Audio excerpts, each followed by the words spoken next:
गीता अर्जुन से नहीं, धृतराष्ट्र से शुरू होती है। क्यों? क्योंकि पहले श्लोक में ही वह मानसिक कमजोरी पकड़ ली जाती है जो हर घर और हर ऑफिस में दिखती है। सही पता हो, फिर भी निर्णय न लिया जाए। धृतराष्ट्र राजा हैं, लेकिन भीतर से बंधे हुए हैं। संजय वही व्यक्ति हैं जिन्हें सत्य देखने और कहने का अधिकार मिला। आज हम इसी पहले संवाद से समझेंगे कि गीता असल में हमारे मन को कैसे पढ़ती है। धृतराष्ट्र की दुविधा और उनकी मनःस्थिति ही गीता की भूमिका को अर्थ देती है, क्योंकि गीता किसी दूर की दार्शनिक किताब की तरह नहीं, बल्कि एक ऐसे व्यक्ति के प्रश्न से शुरू होती है जो भीतर से टूट चुका है, फिर भी सही निर्णय नहीं ले पा रहा है। धर्मक्षेत्रे कुरुक्षेत्रे संवेता युयुत्सव माम काह पांडवाश्चैव किम कुर्वत संजय।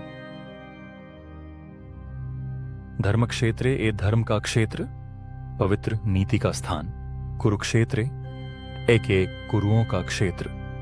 कुरुक्षेत्र संवेता एकत्र हुए, इकट्ठा हुए। युयुत्सव युद्ध करने की इच्छा वाले, युद्ध के लिए तत्पर। माम का मेरे लोग, मेरे पक्ष वाले, मेरे पुत्र आदि।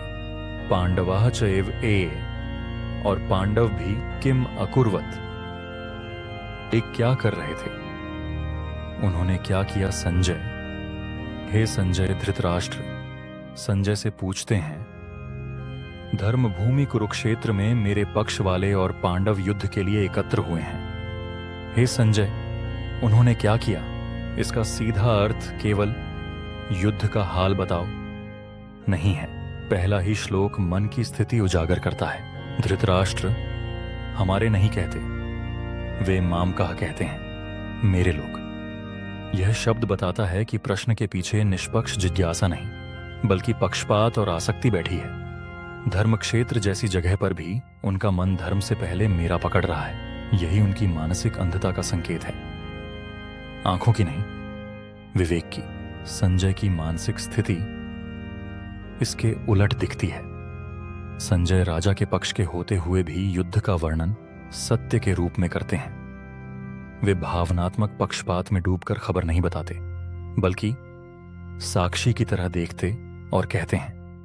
इसलिए संजय का चरित्र मन की स्पष्टता, संतुलन और निष्पक्षता का प्रतीक बनता है, जो सत्य देख भी सकता है और सत्य बोल भी सकता है, चाहे वह अप्रिय ही क्यों ना हो। अब प्रश्न आता है कि दिव्य दृष्टि, क्लेयरवॉयंस संजय को मिली, धृतराष्ट्र को क्यों नहीं? एक स्तर पर कारण व्यावहारिक है। धृतराष्ट्र को युद्ध भूमि का प्रत्यक्ष विवरण चाहिए था। महर्षि व्यास ने संजय को दिव्य दृष्टि देकर एक विश्वसनीय सूचना मार्ग स्थापित किया, ताकि वह युद्ध की स्थिति का सीधा और तत्काल विवरण धृतराष्ट्र तक पहुंचा सके। दूसरे स्तर पर यह पात्रों की योग्यता और अंतःस्थिति से जुड़ता है। धृतराष्ट्र की समस्या जानकारी की कमी नहीं थी, समस्या थी सही निर्णय लेने की इच्छा शक्ति का अभाव। उन्हें बार बार नीति बताई गई, दुर्योधन को रोकिए, अन्याय मत होने दीजिए, राज्य लौटाइए, पर आसक्ति ने उन्हें बांध रखा। ऐसे में आंखों से देखने की शक्ति मिल भी जाती तो भी भीतर की अंधता नहीं जाती, क्योंकि निर्णय फिर भी मेरा पक्ष की पकड़ से ही होते। इसलिए प्रतीकात्मक रूप से यह सिखाया गया कि दिव्य दृष्टि वही फल देती है जिसके भीतर सत्य स्वीकारने की क्षमता हो। तीसरा स्तर यह है कि कृष्ण धर्म की स्थापना करते हैं, लेकिन किसी का स्वतंत्र चुनाव छीनते नहीं। धृतराष्ट्र को अपने चुनावों का परिणाम देखना और भुगतना था। अगर उन्हें असाधारण दृष्टि देकर भीतर की जिम्मेदारी को हल्का कर दिया जाता तो महाभारत का नैतिक संदेश कमजोर पड़ जाता। संजय को दिव्य दृष्टि देना हस्तक्षेप नहीं था, वह केवल एक साक्षी तंत्र था जिससे सच दर्ज हो सके और इतिहास के रूप में मनुष्यता तक पहुंचे। इस श्लोक का प्रतीकात्मक अर्थ बहुत गहरा है। कुरुक्षेत्र केवल भूगोल नहीं, जीवन का वह स्थान है जहां निर्णय लेने पड़ते हैं।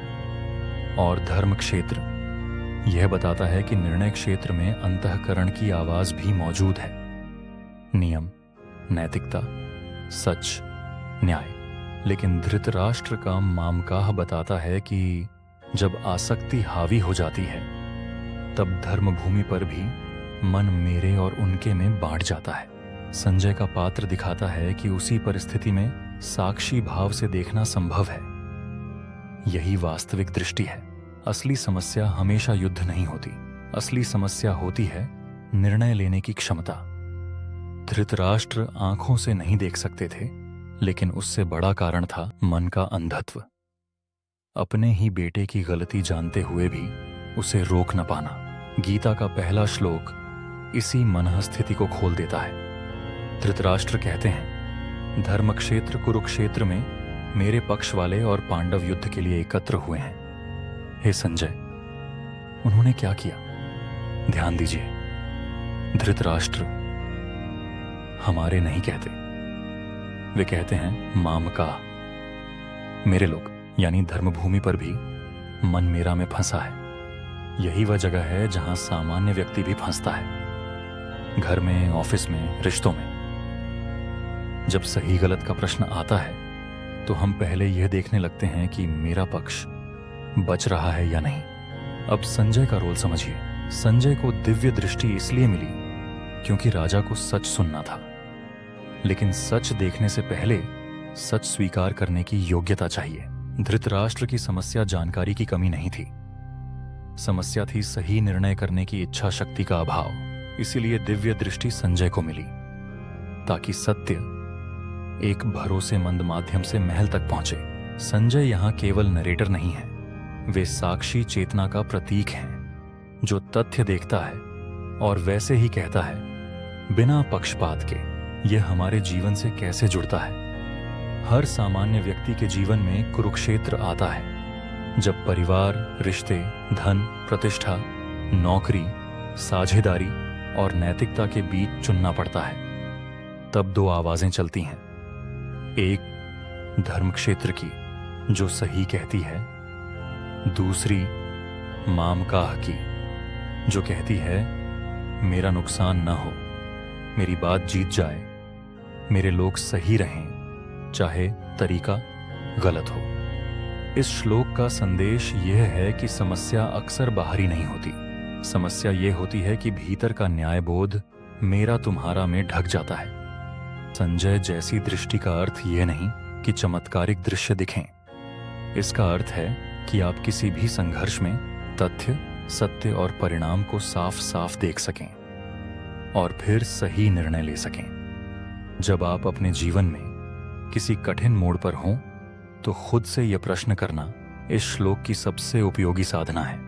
मैं धर्म देख रहा हूं या सिर्फ मेरा पक्ष बचा रहा हूं? क्योंकि वास्तविक अंधता आंखों की नहीं, आसक्ति की होती है, और वास्तविक दिव्य दृष्टि सत्य को बिना विकृति के देखने की क्षमता है।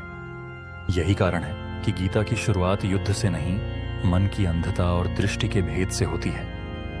धृतराष्ट्र की अंधता का संकेत आंखों की नहीं, मन का अंधत्व का है, जहां आसक्ति और पक्षपात विवेक को ढक देते हैं। इसीलिए प्रतीकात्मक रूप से यह सिखाया गया कि दिव्य दृष्टि वही फल देती है जिसके भीतर सत्य स्वीकारने की क्षमता हो।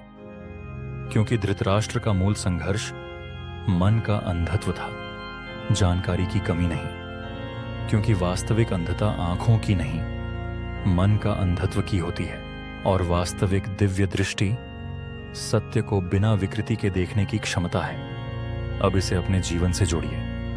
हर व्यक्ति के जीवन में कुरुक्षेत्र आता है जब आपको सही और सुविधा में से चुनना पड़ता है। तब भीतर दो आवाजें होती हैं, धर्म की और मेरा मेरे की। गीता का पहला संदेश यही है, जब मामकाह कम होता है तब धर्म स्पष्ट दिखता है, और जब धर्म स्पष्ट दिखता है तब जीवन का कुरुक्षेत्र मार्ग बन जाता है, केवल संघर्ष नहीं।